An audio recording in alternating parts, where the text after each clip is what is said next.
Hello and welcome to our church without walls. Today's tip, follow me, part 3. As Jesus passed on from there, he saw a man named Matthew sitting at the tax office and he said to him, "Follow me." So he arose and followed him. Now, at that time, a tax collector was one of the most despised of all men. Wow, some things don't change now, do they? Well, they were despised because they were hired by the Romans to tax other Jews for personal profit. Though part of this tax was for Rome, it still made these tax collectors thieves in the minds of others, especially Israelites, because Matthew was one of them. Notice that Matthew was sitting at the receipt of custom. So, as one would enter the port of Capernaum, a tax would be collected. This was the job that Matthew was doing. But it was Jesus who called Matthew, who not only followed Jesus, but stayed in the ministry the rest of his life. This was unlike the rich young ruler and others who volunteered for Christian service prior to counting the cost, then went away sad because they did not want to give up their worldly living and gains. So here was Matthew and Jesus at the city gate. Jesus did not make for much small talk, but went straight to the heart of Matthew. Then, somewhere in that conversation, he looked Matthew in the eye and said, "Follow me." Though Matthew had many financial gains and I'm sure much wealth, he immediately left his position.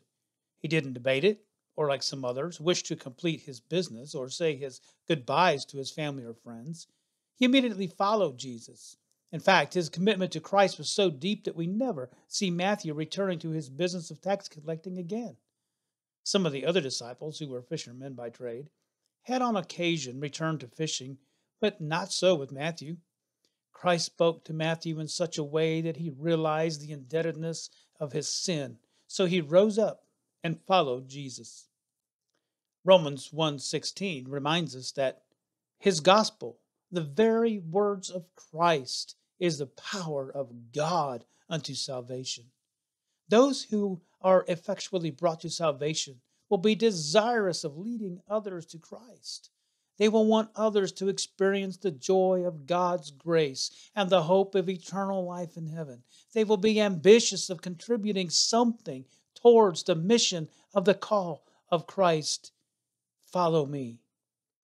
So may we always pray and seek to follow the example of the Apostle Paul found in 1 Corinthians 9:22, that we may be all things to all men, that I might by all means save some. Jesus is at your door. He's saying, "Follow me." Now, how do you respond? I'm Dr. Robbie with another tip from the Toolbox.